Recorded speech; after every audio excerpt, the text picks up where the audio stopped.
Mudashiru Obasa returns. Even if Asiwaju says go and bring him back, that will not be possible. Oladotun Hassan says. I tell you, so the way it is going, it is now appearing like, Obasa has gone for good. No matter how he makes trouble at the Lagos House of Assembly, it's not going to be possible. No matter how Obasa lobbies with Remi Tinubu, it's not going to be possible. So now a key person in the Yoruba leadership has mentioned now that even Tinubu cannot return Obasa. Mean that he's gone, he's gone. And I know that the Governance Advisory Council of Lagos, the GAC, have been divided because of Obasa. A lot of them are, because of fear of Tinubu, are supporting the return of Obasa. Meanwhile, the assembly members have said no, it's not going to happen. So this is a very complex one, as the wahala continues in the assembly. Now let's dive into the details. A TIOSA Forum chairman and the president of the Yoruba Council Worldwide, Barrister Oladotun Hassan, has alleged that President Bola Tinubu might not be able to reinstate former Lagos State Assembly Speaker Mudashiru Obasa following the recent political drama in the state. So in an Arise TV interview, Barrister Hassan stated that the Lagos Assembly members resolved to resist the DSS operatives yesterday their resolve to resist the operatives shows their willingness to stick with Mojisola Miranda as the Speaker of the House. We must salute the courage of the members of the House for standing their ground to assert their constitutional duties. It is now more of a constitutional matter. It is a matter of law, and it is not about sentiment. Oh boy. So he firmly rejected the possibility of presidential interventions. As far as the 38 have said, you are no longer needed. Even if Asiwaju rises up today and say go and bring him back, that will not be possible. And that can't be possible. It will be an interference, of course. So he further criticized Obasa'S current response to the situation and how he had played his cards as regarding his governorship ambition. Maybe the former speaker wants to contest to be the next Lagos State governor. It is his right, but grandstanding governance is another show of shame. Exactly. We didn't say you shouldn't contest, but you can't just, grandstand in a manner that you stop respecting the existing governor, and you begin to exhibit high-handedness against the other fellow assembly members just because you're a speaker. It doesn't work that way. I know Lagos team, they already have an anointed person, and maybe you never know, now that Tinubu's son, Sheyi Tinubu, is showing interest, you never can tell when you start stepping on toes, so you have to use wisdom. But Obasa thought as a speaker for almost 3 consecutive assemblies is going to be like a bulldozer, but it's not working for him anymore. If you would recall that during the presentation of the 2025 budget proposal by Governor Babajide Sanwo-Olu back in December, Obasa arrived late. His speech at the event, wherein he stated that he was also qualified to be governor, was seen as an insult. So the members of the Lagos State Governing Council are, however, divided on Obasa'S removal as pressures are being mounted on Mojisola Miranda to resign. I tell you, they are just putting pressure on Miranda to resign, but the assembly members are saying she will not resign and they will support her. She's not going anywhere.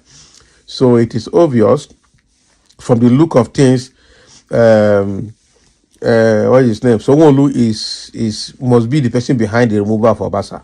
And for the 38 assembly members to still stand their ground, it means that the governor is behind them. So it means that guy is gone. You can't be so how do I put it? You can't be so high-handed in the assembly without regard for anybody, including the governor.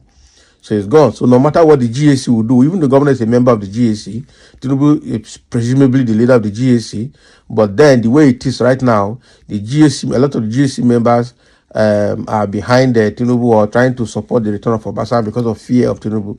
But the fear of them, a pocket number of them, are also against return of Obasa, and they support the removal.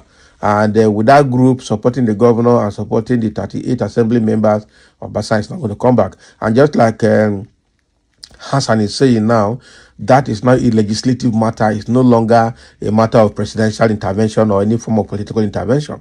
It's now, the legislative independence is what we're seeing playing out here, because the legislature should be independent of the executive and the judiciary. So the legislative independence is what is being executed here now, and that is why it's going to be very difficult for both the judiciary and the executive to intervene, whether local or federal. This was serious.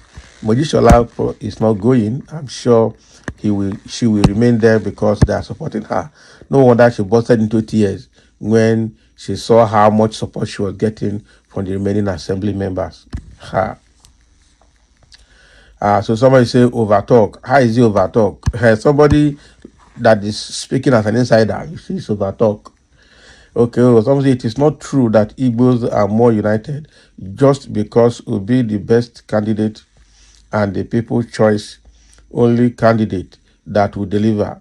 Igbos do not Igbo does not do sentiment because he is Igbo or not. No, Igbo are more committed to see that Nigeria is working.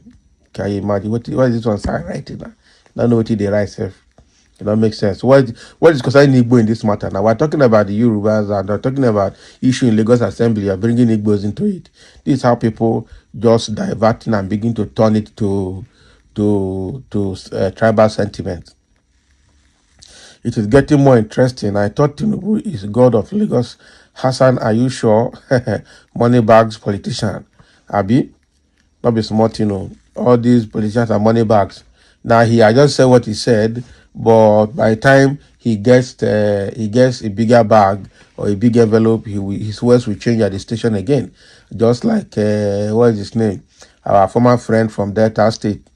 That was Asiwaju's number one. Now he's no longer supporting Asiwaju because he's not getting what he wanted. Onopasa.